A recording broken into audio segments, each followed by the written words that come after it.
A town still breathing smoke. Matchsticks at Mira's door.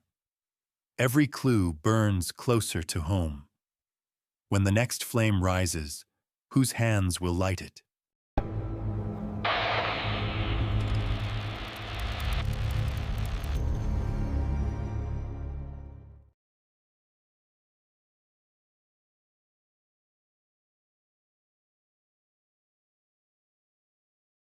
Mira Alvarez kept her life in small, sensible rituals, each one a plank nailed against an old wind. The town itself was rain-bleached and patient. Porches sagged like tired shoulders. Gulls marked the roofs with white streaks, and memory stuck to the stones like kelp. She worked at the Historical Society, a narrow building that smelled of dust, vinegar, and things that had once been aflame. Her days began at 9. She checked the brass lock 3 times before she let the carved doors sigh open. She never lit the stove alone. If a kettle needed singing, she waited until a volunteer lingered by the counter, because private flame loosened the world into smoke. At night, she walked the house with a damp cloth, rubbing door frames until her fingers ached. The ritual steadied her. The wood was a border she could scrub clean, a small liturgy that swallowed panic with each swipe. In a shoebox beneath her bed lay a photograph, its edges curled and blackened, faces half-claimed by char. She kept the box shut. When she opened it, on days she allowed herself, coal scent would climb her throat like a remembered coal, and the image accused and absolved her at once. Neighbors knew a polite, private woman with a pale, burned scar along her forearm and a habit of leaving little cakes of soap by the society counter. They did not know the nights she woke with dirt under her nails, or the mornings she found herself on the kitchen floor, cupboard yawning open. They did not know how the smell of smoke could wrench her whole body into a low, feral prayer. She would whisper a time and a place she refused to name, and cross herself without believing.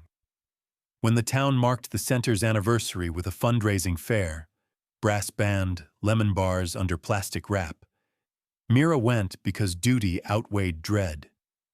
In her blue coat, she stood a little apart, hands folded, eyes cataloging faces and textures like a clerk of grief. Rain began to stitch the evening soft. Mira touched the pale line on her arm and told herself, as if repeating a charm, that tonight would be only a marking. The town held its lanterns, she held her silence. It began like a punctuation. 3 ordinary matchsticks fanned on Mira's doorstep, their heads a neat, ceremonial red.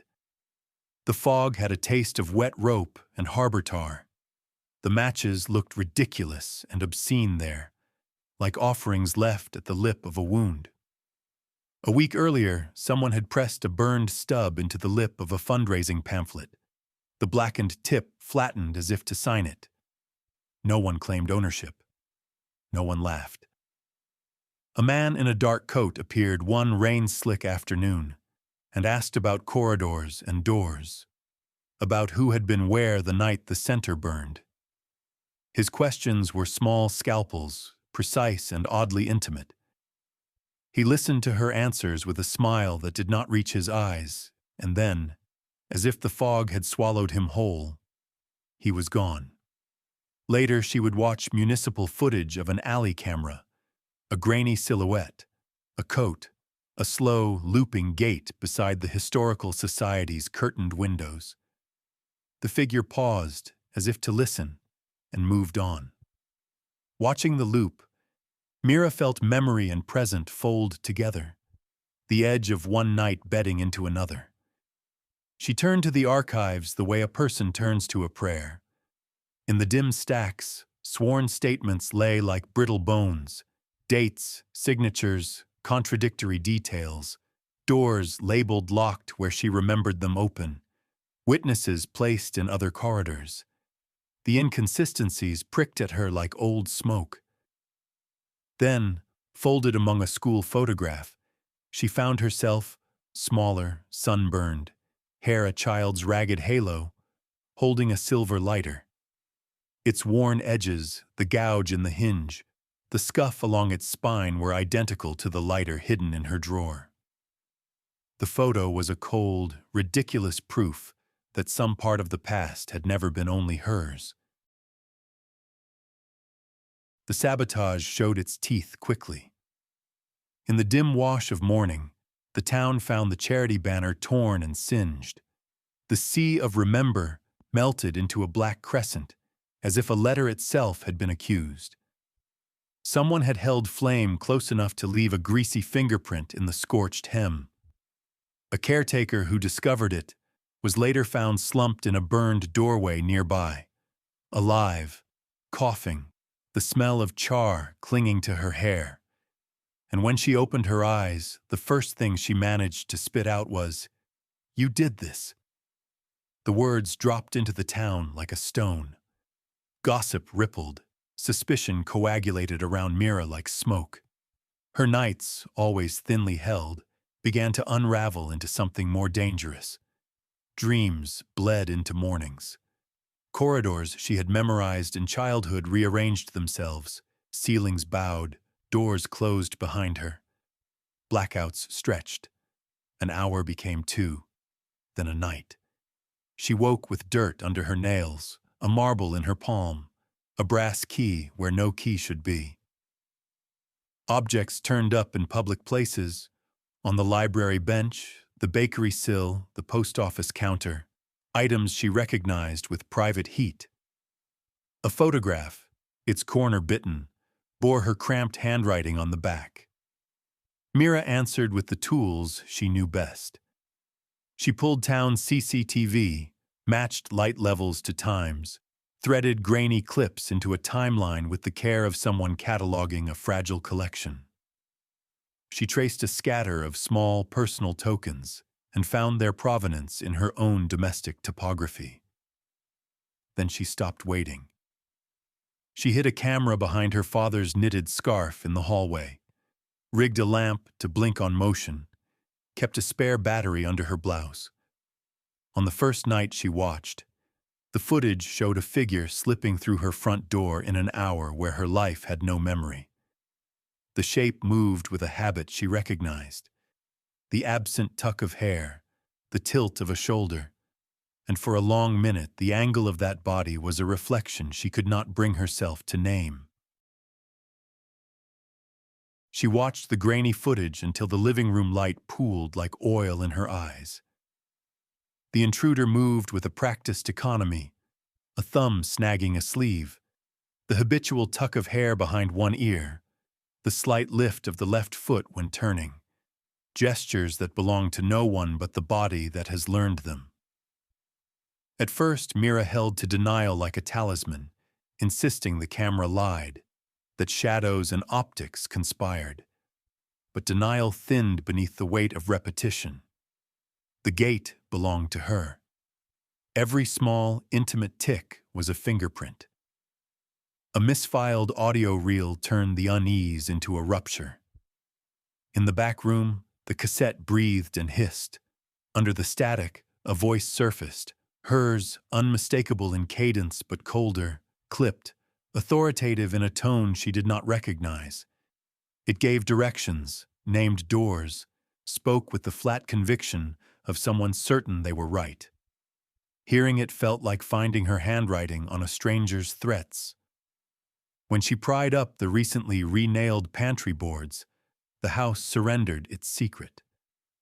Folded paper, edges browned as if kissed by smoke, lay atop a lined list headed targets, names, places, tiny drawn matches, and beneath them, a calendar whose squares were scorched with minute X's, anniversaries marked like small executions. The last X matched the night of the new attacks. The truth settled like cold ash. Trauma had split her into rooms, and one room housed a protector that had become predator. An altar, born of that original blaze, had learned a ritual of reenactment and revenge. The discovery crushed and clarified in equal measure. But where others saw only guilt, Mira saw pattern. The fractured memories were now a map. Her detailed recall of the original violence, its doors, its sounds, its timings, was the only tool she had to trace where the altar would strike next. She moved like someone dismantling a clock, slow, precise, obeying the arithmetic she'd learned to trust. Anne Carmichael sat across from her at the kitchen table, palms cupped around a mug that steamed faintly, and Mira laid out the proof as if inventorying an estate. Reel, footage, the burned calendar folded like a confession. Anne's face read nothing that could be taken for verdict, only the steady, plain patience of a neighbor who had once handed her a blanket and said simply, "Stay." Mira booked the therapist's office that afternoon, the appointment framed with the practical thoroughness of a person who had always measured time in tasks. She drafted a statement she meant to sign on the anniversary, a paper that should have closed the ledger. She set the trap with the same methodical tenderness. Friends she trusted filled the rooms. 3 quiet women knitting in the parlor, the constable near the door, and she hid a second recorder in the teapot Anne insisted on bringing, the camera tucked where it could not be seen. The house glowed with small human sounds. Spoons, low conversation, the kettle cooling.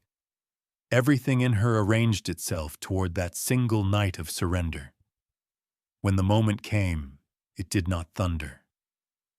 Before the watchers, before the papers, the altar rose in a reflected instant. Mira watched the mirror and heard herself speak.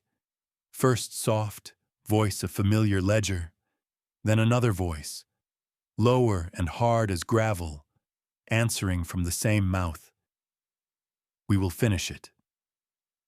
The mirror showed emotion half hers, half something that had learned to be a blade in the name of defense. In that double-syllabled sentence, she understood. The saboteur was a protector gone feral, a system of defense that had learned to preempt the world. Outside, the street lamps pooled like witnesses as she signed. At the final breath, her face in the glass rearranged, the corners of her mouth easing into a small, surgical smile, not of plea but of decision. Later, under the hush of lamplight, she lifted the shoebox, found the calendar, and crossed one more X with a movement as clean as closing a book. The pencil's mark sat black and absolute. The town would call for answers. Mira held the arithmetic of them in her lap. The outcome remained a room with its door ajar.